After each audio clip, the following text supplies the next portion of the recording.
요한계시록 20장 1절부터 6절 재림 예수 시대의 천년왕국에 대해서 살펴보도록 하겠습니다.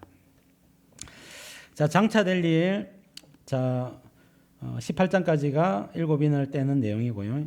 19장, 20장, 21장 이게 두루마리 안에 있는 책의 내용이라 그랬죠.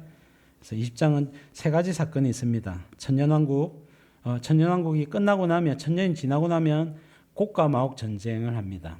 사단이 감옥에서 풀려나와가지고 모든 불신자들을 규합해가지고 성도들과 싸워요. 여기서도 불신자들이 있다는 것을 보여주죠. 그 다음에 흰보자 심판 때에는 하나님의 보좌 앞에 모든 불신자들이 육체를 입고 부활을 해가지고 흰보자 심판 때에서 지옥으로 떨어지는 재판을 받습니다. 자, 그것을 말하고 있습니다. 오늘은 1절부터 6절까지 천년왕국에 대해서 말씀을 살펴보겠습니다. 자, 신학계에서 천년설은요, 세 가지가 있습니다. 첫 번째는 전천년설. 헷갈리는데요. 천년왕국 전에 예수님이 재림하신다는 개념에서 전천년설이라고 불러요. 무천년설은 천년왕국이 없다. 무천년설이다 말입니다. 그러면 천년왕국이 없으면 교회 시대가 천년왕국이다. 그렇게 말하고 있습니다. 세 번째는 후천년설이 있는데 천년왕국이 끝나고 나면 예수님이 재림하신다 하는 게 후천년설인데 후천년설은 1, 2차 세계대전이 일어나기 전에 학계에서 이런 이론들을 만들었는데 이 땅이 파라다이스, 이 땅이 천국이 될 것을 이야기하는 거예요. 그러니까 계몽주의, 그다음에 인본주의가 산업혁명이 발달하고 인간의 어떤 인간에 대한 무한 긍정, 인간이 이렇게 과학 문명이 발달하고 물질 문명이 확산되면서 이 땅에 파라다이스가 만들어지지 않느냐. 그래서 후천년설이 나타나게 됐는데 1, 2차 세계대전을 지나오면서 사람들의 이 생각이 무너져 버려요. 이 땅에서는 천년왕국이 올 수가 없겠구나. 그래가지고 후천년설을 아예 이제 사람들이 생각을 안 하게 됩니다. 그래서 지금은 전천년설과 무천년설 두 입장이 신학계에서 팽팽하게 대립을 하고 있습니다. 저는 전천년설의 입장에서 여러분들에게 말씀을 가르치고 있습니다. 물론 제가 역사적 전천년설을 먼저 신학을 공부한 것이 아니고요. 저는 성경을 통해서 연구를 해보고 공부를 해보니까 역사적 전천년에 가깝더라. 그래서 역사의 전천년의 입장으로 여러분들에게 말씀을 나누고 있는 것입니다. 자, 여러분 천년설을 공부할 때 반드시 세대주의적 전천년설을 알아야 합니다. 자, 세대주의적 전천년설은요, 19세기에 등장했던 극단적 보수주의 성경 해석 및 종말론의 사조라고 할 수 있겠습니다.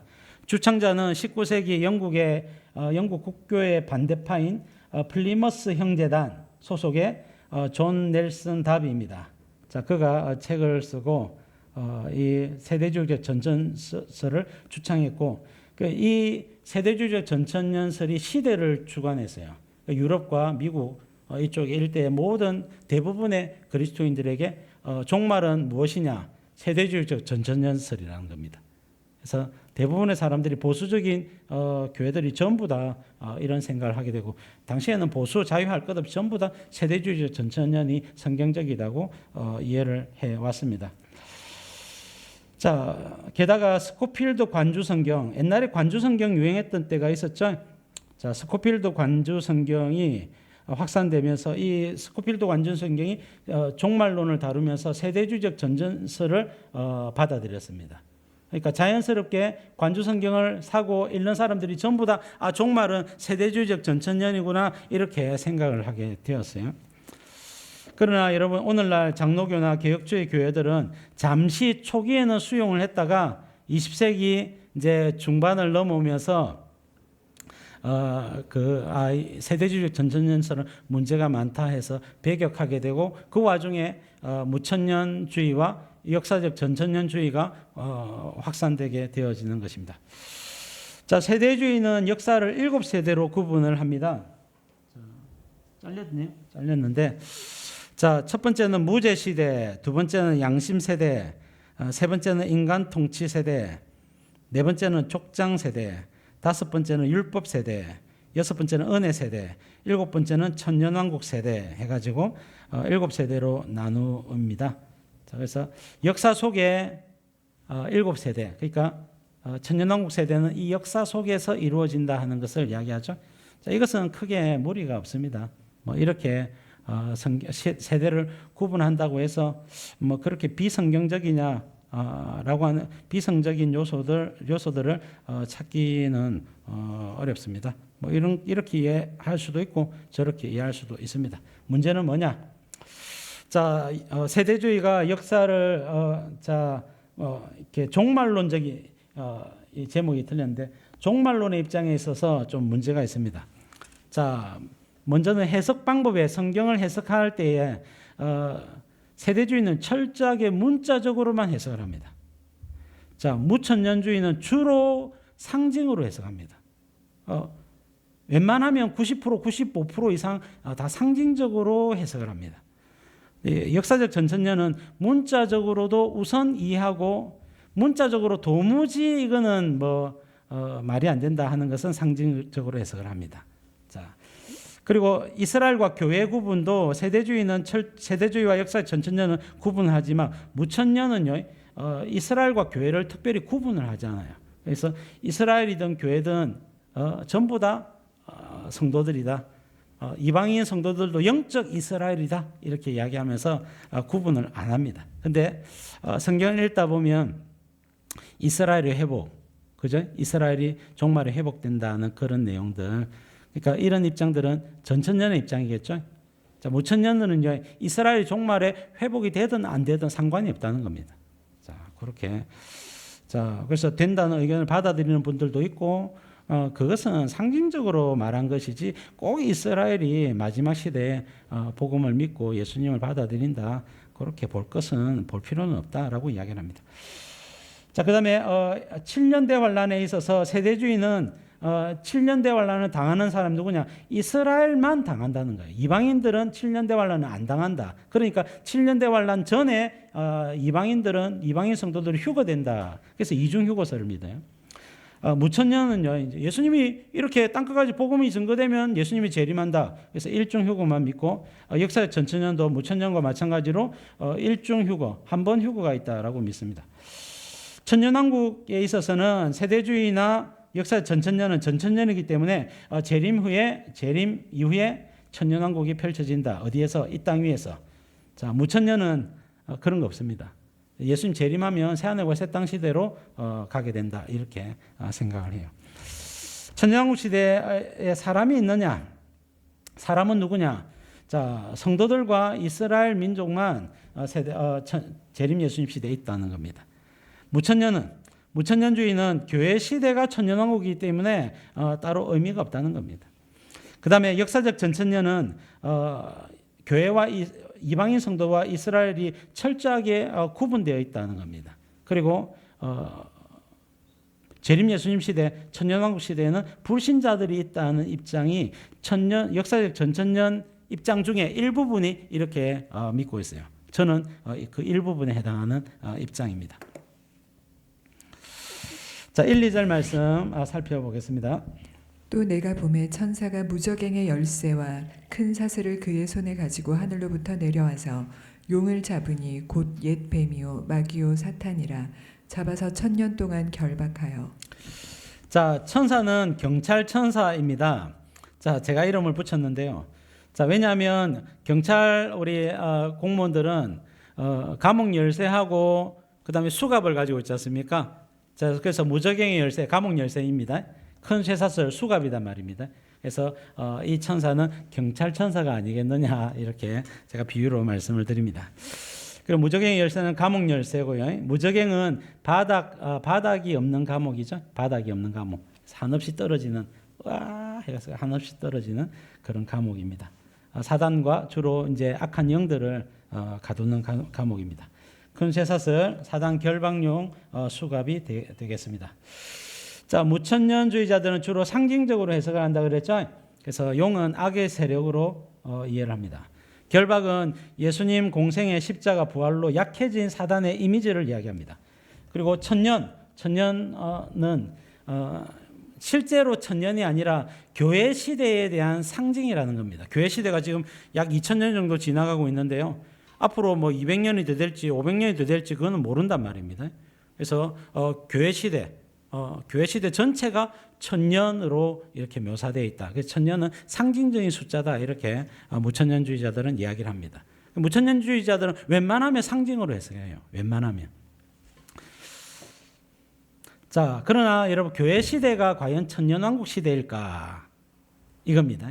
교회 시대가 천년왕국 시대일까? 우리가 지금 천년왕국 시대에 살고 있는 걸까? 자, 뭐가 문제입니까? 자, 여러분 무천년 역사적 전천년은요. 자, 용은요 사단이라고 성경이 명시하고 있습니다. 마귀, 옛뱀, 곧 마귀라고도 하고 사탄이라고도 한다고 이야기했죠. 그러니까 용은 사탄입니다. 사탄은 영적인 실체죠. 그다음에 결박은요 무적행에 갇혀서 아무것도 못하는 상태입니다. 여러분 감옥에 우리가 아마 안 가봐서 잘 모르겠지만은 감옥에 갇히면요 바깥 활동을 못하고 뭐 사람을 만나기도 힘들고 아무것도 못해요. 그죠? 자, 특히나 여러분 무적행에 갇혀버리면 한없이 떨어지고 핸드폰도 없고 바깥에 있는 면회도 안 되고 여기는 아무것도 못하는 상태입니다. 그리고 천년은 실수 천년이라 그러니까 물론 상징적으로 딱 100%뭐 1년 365일 해가지고 천년 딱 째깍 해가지고 딱 정확하게 천년인지 아닌지는 모르지만은 실수 천년일 가능성이 높다 이렇게 이해를 합니다. 자, 뭐 이렇게 이해를 안 해야 될 이유가 없는 겁니다. 그리고 물론 여지를 남겨둘지라도 주님이 천년이라고 했기 때문에 천년으로 받아들이자는 겁니다. 안 받아들일 이유가 없는 거예요. 이렇게 해석하지 못할 이유가 없다는 겁니다.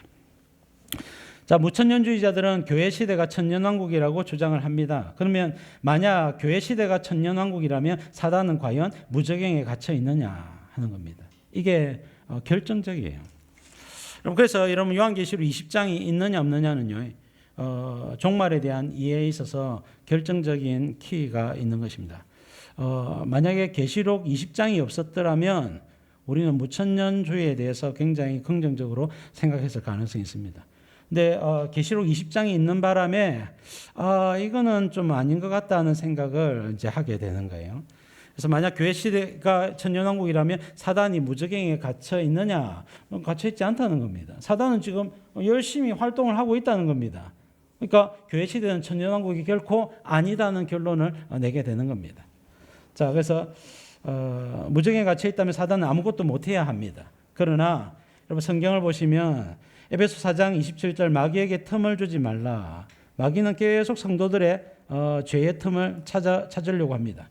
에베소서 6장 11절 마귀의 관계를 능히 대적하기 위하여 하나님의 전신갑주를 입어라. 마귀는 계속해서 우리를 속이고 거짓말하고 넘어뜨리려고 하고 있는 거예요. 야고보서 4장 7절 그런즉 너희는 하나님께 복종할지어다 마귀를 대적하라 그리하면 너희를 피하리라. 마귀가 성도들을 계속 공격하고 있는 겁니다. 대적하고 있는 겁니다. 무정에 갇혀 있습니까? 아니죠. 베드로전서 5장 8절 근신하라 깨어라 너희 대적 마귀가 우는 사자같이 두루다니며 삼킬 자를 찾나니 사단이 무적행에 갇혀 있습니까? 아니죠. 자, 그래서 교회 시대는 천년왕국이 아니라는 겁니다. 자, 재림 예수님 시대, 사단이 무적행에 갇히는 시대, 과연 교회 시대일까? 아니라는 결론을 내리게 되는 겁니다. 계시록을 읽으면 읽을수록, 성경을 읽으면 읽을수록 사단은 지금 왕성하게 활동을 하고 있다는 겁니다.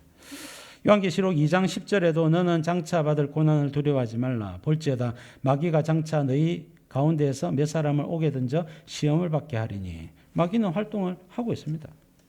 그러니까 10일 동안 환난을 당하고 주님은 그때마다 죽도록 충성하라고 말씀을 하시죠.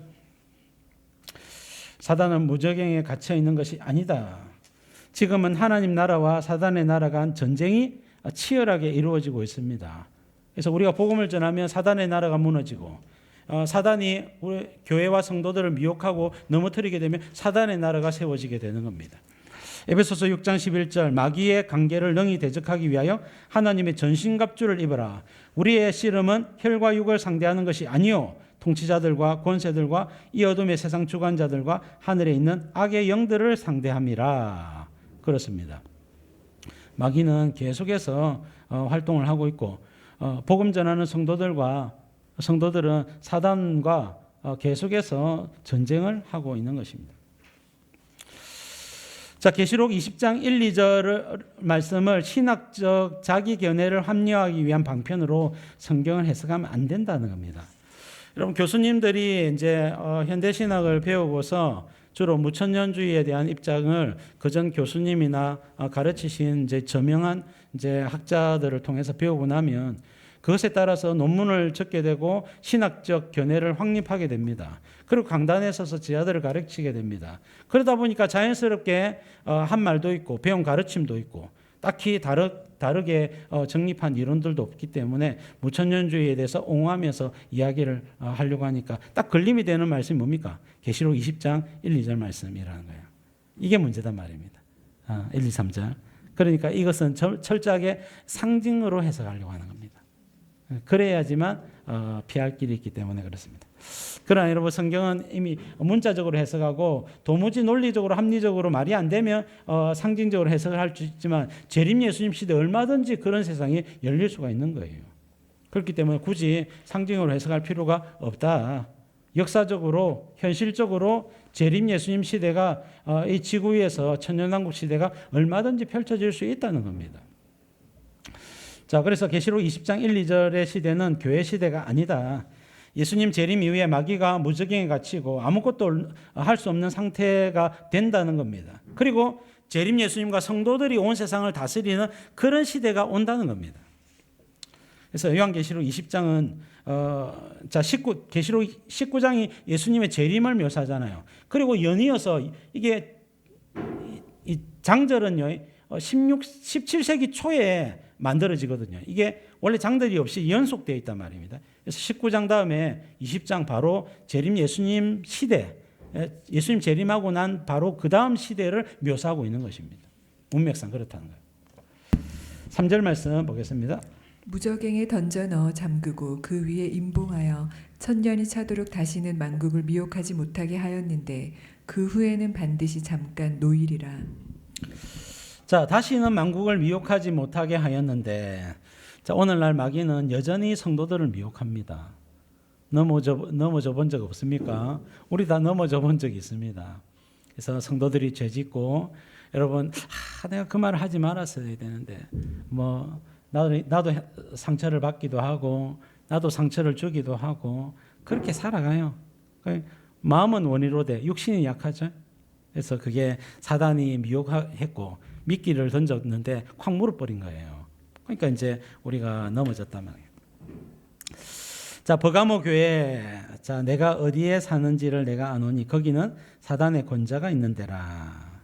사단의 강력한 박해와 미혹이 있는 데죠. 두아디라 교회, 자, 그러나 내게 책망할 일이 있노라. 자칭 선지자라는 여자 이세벨을 내가 용납함이니 그가 내 종들을 가르쳐 깨어 행음하게 하고 우상의 제물을 먹게 하는도다. 그래서 여러분, 이 우상 숭배해도 괜찮다, 행음해도 괜찮다, 이렇게 여러분 미혹을 한 겁니다. 넘어간 겁니다. 누가? 교회들이. 마귀는 지금도 왕성하게 활동 중이다. 예수님은 복음 전파되는 곳에 말씀 순종하는 성도들의 삶 가운데 부분적으로 왕노릇하십니다. 우리가 순종할 때는 주님이 왕노릇하는 거예요. 근데 우리가 순종하지 않으면 주님이 왕노릇하는 것이 아니라 내 속에 사단이 왕노릇한단 말입니다. 내 욕심이 왕노릇하고. 그래서 여러분, 교회 시대는 천년왕국 시대가 아니라는 겁니다. 천년왕국 시대는 재림 예수님의 시대입니다. 재림 예수님과 성도들이 함께 이 땅에서 불신자들과 온 세상을 다스리는 시대예요. 그때 사단은 어디가 있습니까? 감옥에 갇혀 있는 거예요. 그러니까 여러분, 불신자들이 자기의 대장인 사단이 아무것도 못하고 사단만 갇혀 있습니까? 사단의 쫄개 귀신들도 전부 갇혀 있는 거예요. 그러니까 불신자들도 어떻게 죄를 덜 짓게 되는 거예요. 미혹을 해야 사람을 죽이고 나쁜 짓을 하고 이렇게 할 텐데, 물론 여러분 죄 짓는 이런 습관은 있고 생각도 있습니다만은 사단이 미끼를 던지는가 그거 안 던지는 거, 미혹을 하는 것과 안 하는 것 차이가 많습니다. 예, 그래서 사람들이 자기 욕심을 따라서 죄를 짓긴 하되 사단의 미혹이 없기 때문에 죄를 현저히 적게 짓게 되는 겁니다. 게다가 재림 예수님과 성도들이 재판을 하고 재판하는 현장에서 말씀대로 재판하는 그 영광을 보면요, 무서워서 감히 죄를 못 짓는단 말입니다. 그 죄를 짓고 나면 어디서 날아와서 너 어젯밤에 무엇을 했는지 내가 다 알고 있다고. 여러분, 성도들이 진술을 하고 천사들이 진술을 하고 예수님이 다 가르쳐주고 성령의 교통하심으로 다 알게 되고, 그러니까 여러분 불신자들조차도 죄를 덜 짓게 되는 거예요. 죄를 덜 지으면 하나님이 어떻게 합니까? 생명을 연장시켜 주시는 거예요. 그리고 죄를 덜 짓게 되면 재물이나 질병이나 이것을 덜 주시게 되는, 재물도 더 공급하게 되고 질병도 상대적으로 덜 앓게 되겠죠. 자, 그렇게 되어지는 거예요. 그러니까 재림 예수님 시대에는 불신자들도 굉장히 살기 좋은 시대가 열리게 되는 겁니다. 지금보다 현저히 살기 좋은 시대가 열린다. 과연 그렇게 될지 보겠습니다. 자, 다니엘서 7장 27절, 나라와 권세와 온천한 나라들의 위세가 지극히 높으신 이의 거룩한 백성에게 붙임 바 되리니, 자, 성도들의 나라가 된다는 거예요. 계시록 3장 21절에도 이기는 그에게는 내가 내 보좌에 함께 앉게 하여 주기를, 내가 이기고 아버지의 보좌에 함께 앉은 것과 같이 하리라. 성도들이 보좌에 앉아서 다스리는 권세를 가진다는 겁니다. 정말로 왕들이 된다는 거예요. 정말로 여러분, 우리가 이 천사들이 어떤 수천 수만의 천사들이 우리의 동력자가 되어서 다스린단 말입니다. 성도들도 혼자 다스리는 게 아니에요. 영광이 큰 자들과 작은 자들이 함께 동력하면서 지도력과 이런 의사결정의 어떤 순서가 있겠죠. 거기에 따라서 여러분 서로 각자의 영역 속에서 다스리는 권세를 가지게 되는 겁니다. 재림 예수님 시대에 황홀합니다. 엄청나요. 자, 그 시대가 오기를 소망합니다. 자, 4절 말씀 보겠습니다. 또 내가 보좌들을 보니 거기에 앉은 자들이 있어 심판하는 권세를 받았더라. 또 내가 보니 예수를 증언함과 하나님의 말씀 때문에 목배임을 당한 자들의 영혼들과 또 짐승과 그의 우상에게 경배하지 아니하고 그들의 이마와 손에 그의 표를 받지 아니한 자들이 살아서 그리스도와 더불어 1000년 동안 왕노릇하니. 자, 보좌들을 보니 거기 앉은 자들 누굽니까? 성도들이에요. 자, 심판하는 권세를 받았죠. 그러면 이 사람들, 거기 앉은 자들이 누구냐? 자, 두 부류라고 이야기합니다. 첫 번째는 예수를 증언함과 복음을 전하다가 또 하나님 말씀에 순종하다가 목배임을 당한 자들의 영혼이겠죠. 순교자들입니다. 두 번째는 뭡니까? 자, 짐승과 그 우상에 경배하지 아니하고, 자, 이마와 손에 적그리스도 표를 받지 아니한 자들이 살아서 그래 됐죠. 이거는 마지막 시대, 적그리스도 시대의 믿음을 지킨 성도들을 이야기해요. 그들이 살아서 그리스도와 더불어 1000년 동안 왕노릇한다라고 1000년 동안 왕노릇 두 번씩이나 언급을 하고 있습니다. 자, 그래서 순교자들과 먼저 죽은 성도들이죠. 자, 말씀과 복음에 헌신한 순교자들. 두 번째는 적그리스도 시대의 믿음을 지킨 당대의 성도들. 자, 말씀하고 있습니다. 자, 심판과 재판하는 권세는 왕이 가진 권세입니다. 이 재판권을 위임받은 지도자들이 있겠죠. 그들이 바로 재림 예수님 시대 성도들입니다. 성도들이 재판을 하고 심판을 행합니다.